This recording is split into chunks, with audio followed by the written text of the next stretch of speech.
So first, just thank you for doing this. Okay. We are at Rickwood Field, just outside these walls. Here is the museum, the former. What did that used to be? It was a At restaurant. one time, it was a restaurant called the Dugout, and it was open even when there were no games going on. But over time, the demographics of the neighborhood changed and what have you, so it became a catch-all room. And after the movie 42 was filmed here in 2010, we converted it into a gift shop and a museum. Love it, love it. So take me back. Just how far back does your involvement at Rickwood Field go? Did you play here when you were young? Like how far back does it go for you? I never had a chance to play here when I was young, but I came here as a kid and saw a lot of the greats play in the late 60s.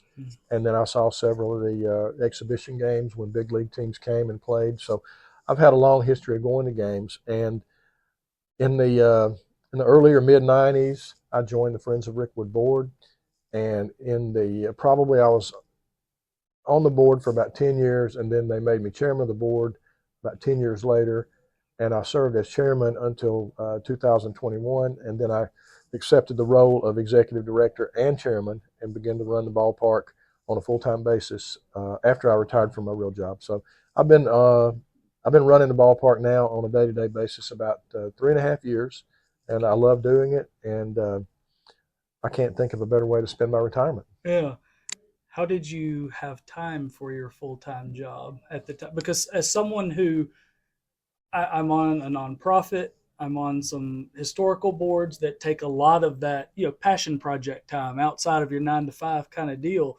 How did you carve out the time? I'm kind of looking for some advice here. Well, when I was working at Regions Bank, Regions was very interested in having their employees be involved in civic activities, and so Yeah. to find an activity that matched my passion was like manna from heaven. So to be able to come here and serve the community and also to represent Regions Bank was just a match made in heaven. And so I did that, and I retired at the end of 2020, and that's when I took on the full-time role as executive director in addition to chairman of the board. Yeah. Did it start then, your your involvement in trying to get Major League Baseball here? When did that really start in earnest for you? It started in March or April of 2021, right after Okay. I took over the executive director job. I learned through various media outlets that MLB was going to do a game at Iowa at the Field of Dreams movie site. And so I started trying to reach out to MLB, and it took a while, but I finally got a hold of them. And once I did, and I shared the information about the park, they came and looked at it and said, "Hey, I think we've got something here." And that was probably October of 21, Okay. and we started working on it really in we started seriously working on it in about July of 22. I remember that I got a call from my Major League Baseball rep during the All-Star game week, and he said, "Hey, I think we're going to come to Rickwood. We'll be in touch." And so I just I exploded inside. I couldn't quit. I couldn't quit calling people and telling everyone, even though there were a lot of details to be ironed out. I couldn't stop thinking about how incredible it would be to have MLB to come here. And then over time, we continued to have meetings, and sometimes it was Zoom, sometimes it was in person. A lot of personal visits by the MLB guys, and over time, they developed a plan. They told us what it would take to get the ballpark ready, and we didn't have the money for that. Right. And so we shared, we along with MLB shared what we wanted to do with the city, and the city, thank goodness, jumped in with both feet. We had pretty good success raising small money to keep the ballpark operable, but we didn't know how to raise money in the 6 and 7 figures. Yeah. So we got some help, and we raised some money, but we weren't raising it fast enough to make MLB confident we could get the game going in 2024. So the city jumped in and said, "We're going to take care of it." And from that point on, they took care of it. We continued to raise money. We did some things that were outside the scope of the MLB plan in order to make the ballpark safer and better. Things like repairing restrooms, repairing some of the concrete in the stands. A lot of those things were not in the MLB plan, but they had to be done. So the money we raised went to do some of those things. and we continued to do that. And on June the 18th, we had our worldwide unveiling. And as you probably know, the MLB game was seen by people in 55 countries. Since the game has come and gone, we've had guests here from Australia. I had someone call me and say they watched that game while they were on vacation in Greece. So we had a worldwide impact that we could have never gotten any other way. And I think that really made the city happy.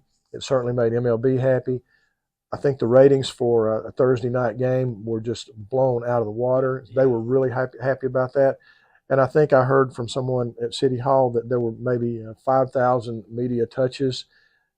And that means stories, that means Instagram, that means every manner of communication. 5,000 touches was a lot, and everybody was really happy about that. We knew the game would be a sellout, and it was. It sold out in 45 minutes. Yeah. But the worldwide impact was tremendous, not only for baseball, but for Rickwood Field. Yes. And even more so for the city of Birmingham, because now the city's on the map for a lot of good reasons. We have our issues here just like any big city, Sure. but we have America's oldest ballpark. A lot of folks came from St. Louis and San Francisco, and they loved Birmingham. They couldn't tell me enough about how nice everyone was and how the hospitality was everything they had heard it would be.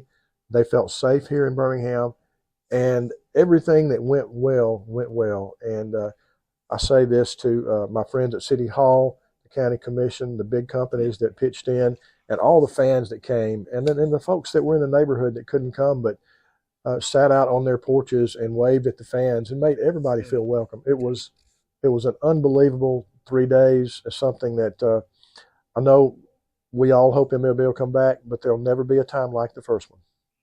That's true. That's true. I want to go back to when your MLB rep called you. And would you say it was 2021, 2022? It was when I learned that we were going to have the game, Right. It was All-Star Week, All-Star Week 2022. too. So I know you said you started calling people and all that, but take me back if you can remember when you get that phone call and whatever your rep is saying, just that exact moment, what's kind of going through your mind? Like, was it relief? Was it just joy? What was it? It was joy beyond belief, because that was such a we were really reaching for the stars. Yeah. Now, when they did the Field of Dreams, they did that at a movie site that people have loved that movie for a long time. But I told myself and I told MLB, we're not a movie site. We're a real place where Willie Mays dreamed of being in the big leagues. And there's a picture we have with a really huge smile that Willie has on his face. And I look at that picture and I think that's probably the way I smiled when I heard from MLB. And once I heard that, yes, I got on the phone. I called my wife, my son, all my friends, all of our board members. I probably spent 3 hours on the phone nonstop just to tell everybody that we're in the big leagues now. And once we continued down that road, we had a lot of meetings and there were a lot of things that had to be done, but it all came to. And it was tremendous for Rickwood Field, but it can't be overstated how tremendous it was for Birmingham, because Birmingham needed something like that. Oh, yeah. With the World Games and some of the other things we've had here, we didn't have the same level of international appeal. I mean, again, these kids that came here to play travel ball from Australia watched this game, so they knew when they came here, they were going to be playing on a big league field. And there are millions of memories that were made from the people that just watched it on TV, to the people that showed up, to the people that were working out here in security and sanitation and food and beverage. I mean, it was an event that, again, I said it earlier, it may be copied, but it'll never be duplicated. Right.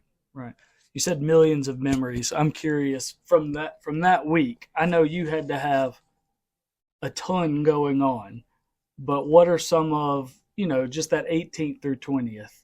What are some of the things that are going to stand out for you for the rest of your life? Well, I think one thing, and I have to kind of group these together, but being able to spend a couple of minutes with Derek Jeter and Big Papi and Barry Bonds and Ken Griffey Jr. Unbelievable. All those guys were very nice. You could tell they enjoyed being here. Yeah. And then I had no idea that Joe Torre was going to be here, and I randomly bumped into him, and he was in an area where nobody else was there and nobody was talking to him. So I got to spend maybe 5 minutes of just uninterrupted talk with Joe Torre, Oh and my gosh. being a big Yankee fan and just having the utmost respect for what he did as a manager and as a player. To have time with him was special, and I had that time with him with no one else around, and it was different. When I saw Derek Jeter on the field, there were people just begging to have time with him. Same thing with Big Poppy. They were all really nice, but to have that kind of time where Joe Torre was paying attention to me and no one else, that was like something I'll never forget. And Mm. I mentioned to him when I saw him in Cooperstown last week. I told him I was Gerald Watkins, the guy that met you in Birmingham at Rickwood Field, and I had a picture taken of me and him, and I put that in front of him to sign. And he signed that picture to Gerald with respect, Joe Torre. Oh And he wow. said, I hope you guys get to do it again. You did a wonderful job. And that just meant the world to me. That's awesome. And you're a Yankees fan. Oh, yes. Wow. Well, I'll Yeah. forgive you for that. But you've been a Yankees fan since you were a kid? Since I know, since I can remember, yes. Yeah. Well, like back then, like how many games were you getting on the TV a week?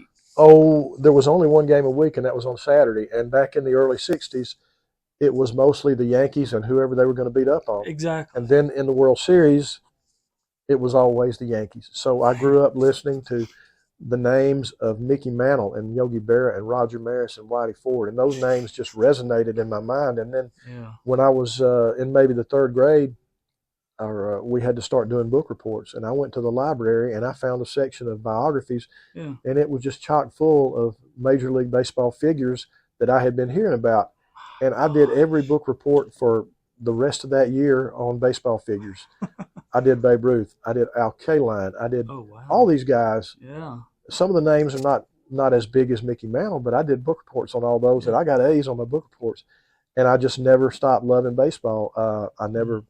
I always collected cards. I Yep. watched every game I could on TV, and I didn't get to go to a big league game until probably 1967 or eight.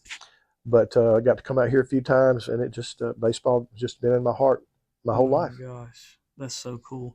So I didn't get to come to the MLB game. I was in the lottery and I had the opportunity. My wife was out of town, so I had to watch that on TV. But I did come to the Barons Biscuits Gray Sox game on Tuesday night. And obviously, that was the night that we all learned inside of this place that Willie Mays had passed. I don't know how much earlier in the day he had passed. I don't know when you knew, but what was, how do you describe, because I was sitting with my dad and my brother and another media friend of mine when we found out. And something about finding out about the passing of a legend like that, and not just a legend, I mean, a local legend, but then a worldwide legend, maybe the best player ever, and finding out about his passing while being in this place where he really got started. Like, how do you describe that? Well, it was surreal. And that Yeah. day, I had spent some time with Michael Mays, Willie's Yeah. son, and I had to go make a speech at around noon, so I left. And when I came back, Michael was nowhere to be seen, but I just assumed he was doing Yeah. whatever else he was doing in the park. And so I didn't think anything of it because he had other things to do besides hang out with me. And then I was walking around the ballpark, and I heard someone say Willie Mays died, and I immediately looked at my phone and saw that to be true, and it was truly like somebody kicked me in the stomach. I Mm. mean, uh, to have him pass in the midst of this great celebration, and he was going to be a key figure in that. Yeah. It was just it was a weird, bizarre feeling. But again, it to me, having become friends with Michael and thinking about Michael, and he has to share his father with the world, Yeah. and now his father's died, and how he reacted to that, I don't know because he immediately left, Yeah. but it had to be so hard on him, and for Michael to have been here, and then to fly to San Francisco and then come back for the MLB game, Yeah. that was incredible on its own. So there were a lot of emotions, and almost everyone that I saw as I was walking through the stand said, "Hey, did you hear about Willie Mays?" Yeah, yeah. Yeah. And it's a moment in time that I think everybody that was here that night will always remember Yeah. that they were here when Willie Mays died, and that's just an incredible moment. And we certainly had hoped until the last minute that he would make it, and then we learned he wouldn't make it. But then for him to pass while we were enjoying this 3-day baseball celebration, it was just unreal. Yeah, and I know hey, There you go. No, yeah, I'm doing an interview.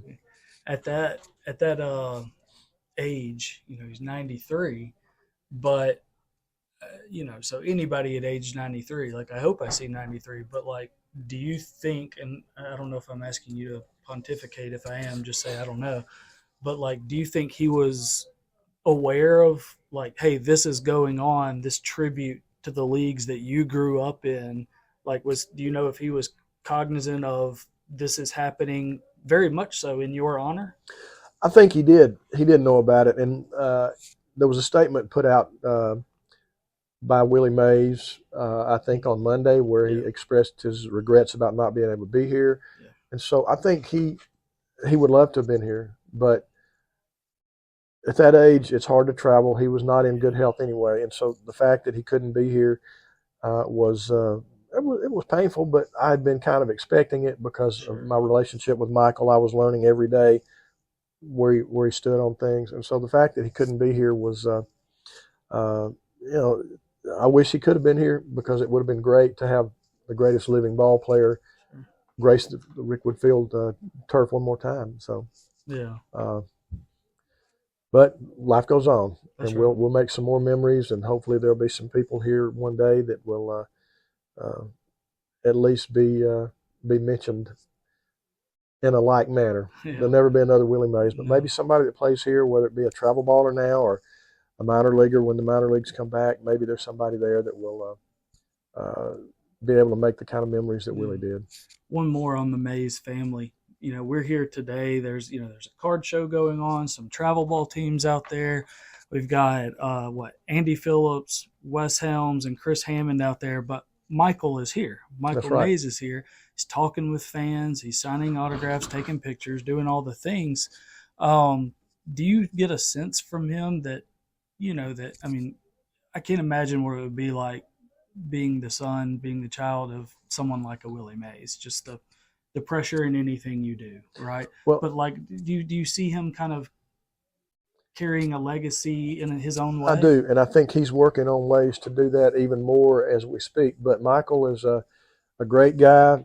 He's very proud of his father and the legacy, and he's proud about what he can do to preserve it and keep it going. And he cares. And this is not something for him that he was forced to do. He wanted to come, and doing things like this will help him to heal over the death of his father. Absolutely. So what's next for Rickwood?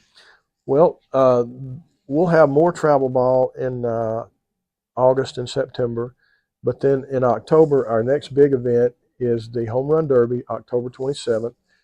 We have Brian Jordan and Wes Helms signed up to hit. Okay. And so we'll have at least 2 more former big leaguers, and we'll have 2 college kids, and they'll compete in a format that's copied a little bit by what they do in the big leagues, but we do a more efficient thing. We don't have to worry about TV. Right. So it'll take a couple of hours. Love it. But we have a sponsor that will pay for the first 150 kids to come in and get a free T-shirt. Oh, that's cool. A hot dog and a Coke, and they'll get a chance to go on the field and catch the balls that don't go over. And then we'll have the Miles College baseball team. They will provide a first line of defense to catch the really hard hit balls and to make sure those little kids form a wall. Yeah. And Miles is our home team here, so we're real proud to have them involved. Yeah. And then we'll also have a couple other former big leaguers who'll be here that'll sign autographs that may or may not be participating. Yeah. But they'll be here just to add additional color and flavor to the event. So that's become a really a big event for us. It's kind of the last thing we do. However, I've been negotiating with Vanderbilt about bringing their baseball team here on November 2nd. if we do that, Vanderbilt is a gold standard in college baseball. So if we can do that, I think that'll be a really, really good thing for us to wrap up 2024. What would you be bringing them here for on November 2nd? A baseball game. Who are they playing? Yet to be determined. Okay. Another SEC school is in the talk. Okay. So we'll see. But so it'll just be like a little exhibition. Be like a fall. They can play a certain number of games in the fall. They want to play here. They want to come to America's Oldest Ballpark. So they'll come here and play that game. And we'll have hopefully a lot of people here from Nashville and other Vandy fans from other places. And I think it'll be a really, really big thing for us. And we can't wait. We want to have as many iconic events as we can, and Vanderbilt it would be one of those. Yeah, they'd certainly be up there. I want to go back real quick. I hope Brian Jordan is staying, kind of loose and everything, because I've seen Wes out there, and Wes never looks out of shape, and he's doing all that with his camwood bats and stuff. I think he looks ready to put a few of them over the fence today. Well, Brian's known for at least 60 days that he's committed to this. So that gives him some time to go in the cage, and he's got to get swinging. We've had this event now for 2 years, and a college kid has won it both years. Yeah. But some of these pros, you can tell they prepared. Some of them you can tell they just walked out, and they get a little embarrassed when they can't drive it over the fence or whatever. I heard of one of them. I'm not going to say his name, but I heard his name. It's a fun event, and the guys, the pros like it because it's short. It's not going to drag out all day. Yeah. And they love being around their buddies. Oh yeah, for sure. And it's going to be another fun event. We just we hope and pray for good weather. Yeah. And we'll see what happens. Hope you're out here. Yeah, October 27. I got it down. I wanted to say before we wrap this thing, I just wanted to thank you guys. About a year ago, before I guess it was probably about a week before the MLB made its announcement. I wanted to tell you this. I was out at Oak Hill Cemetery in Birmingham working on another history project. And I had some time afterward. I was like, I'm 10 minutes from Rickwood. I'll just swing by, just go look. It had been a while since I'd been here. And I'm a big local history guy. So this falls right into the things that I love. And I was like, oh, there's people parked. There's people getting out. I'll just follow in. And I came in, and then I'm like, wait a minute. That guy's got a pressure washer. That guy's got a broom. That guy's got a bag of trash. And I just walked in with a camera. And I think it was Scott Davis I maybe ran into first. And he was like, can we help you? Y'all were having a work day. And I was like, oh, no, I just need to leave. And y'all could not have been more accommodating and like, please, look around, learn if we can answer anything. Y'all are in the middle of a work day. And y'all let me in, and just to walk around and, take some pictures and reminisce and think about the history and all that. So I wanted to say thank you for that. Well, you're welcome. We pride ourselves on customer service, and we try to be open as often as possible with our skeleton crew because we want to share this. And one of the things that one of our tour guides tells everybody is the best gift you can give is to share our story. Put it on Facebook, put it on Instagram, put it on TripAdvisor. Tell everybody about Rickwood Field. And the more people come, the more success we'll have in keeping the ballpark open and enjoyable for many, many years. Yeah, I think I've heard that somewhere, build it and they will come. I think I've heard that maybe in a movie or something. Yeah. Yeah. Or with us, it's if you rebuild it, they will come. If you rebuild it, they will come. I love that. You should put that on a shirt or something. I think we will. I love it. Maybe we rebuilt it and they came. Okay.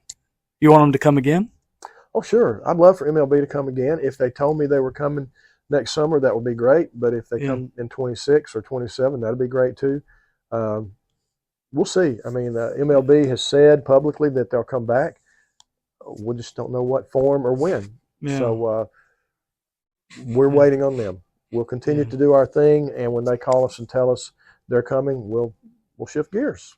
They've got your number. That's right. Just final thing, how can people, if they wanted to get involved here, if they wanted to just learn more about the opportunities here, whether it be volunteering or just to take a trip, that kind of thing, what's the best way for them to go about that? Well, you can go on rickwood.com, our website. We have a web store. You can buy merchandise. You can make donations online. or you can just get my phone number and call and come out here and take a tour. I mean, Yeah. we're again, we try every way we can to be very customer friendly, and sometimes we've had people say, "Hey, can I come out here on Sunday?"